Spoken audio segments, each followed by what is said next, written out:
Breaking news of Kentucky, major takedown. A Tennessee physician, 2 Florida clinic owners, and a Kentucky man convicted for roles in Tennessee-based pill mill operation. London. A Tennessee doctor, 2 clinic owners from the Miami, Florida area, a Woodbine man were convicted today by a federal jury in London on Oxycodone-Trafficking charges. 3 defendants were also convicted of multiple counts of money laundering.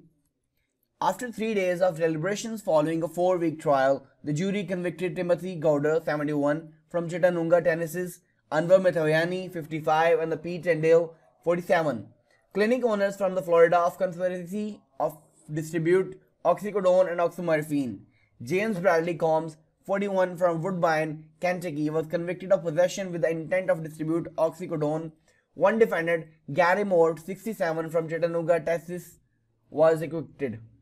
According to testimony at trial, Gowder and the clinic owners worked together to run an illicit pain clinic near Chattanooga, Tennessee, called Tennessee Pain Institute for TPI. The drug addicts and the drug traffickers in Kentucky and elsewhere used their supplier.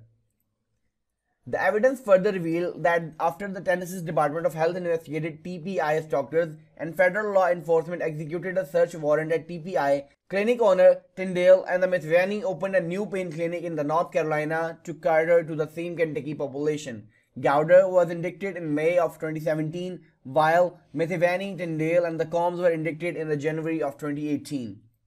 Co-defendant Larry Carr of Keavy, Kentucky pleaded guilty to the drug trafficking charge in May of 2018 and was later sentenced to 108 months in federal prison. Prosecuting the unlawful distribution of opioids by medical professionals is a foremost priority of the Department of Justice and our office, said United States Attorney Robert M. Duncan, Jr. The defendants contributed to a opioid crisis that is running lives in our district and throughout the nation. I commend the law enforcement agencies involved for their throughout investigation, while ultimately resulted in the jury's verdict that holds these defendants accountable for their actions.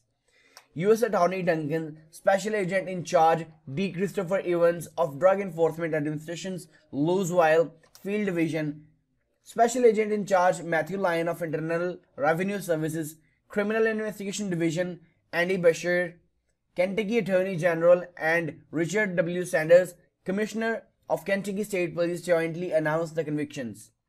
The investigation was conducted by DEA, the IRS, and the Kentucky Attorney's General Office and the KSP.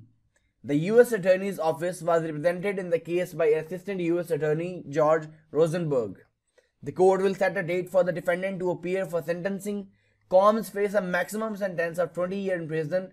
Gowder faces up to 40 years, while Mithavayani and Tyndale face up to 120 and 130 years in prison, respectively.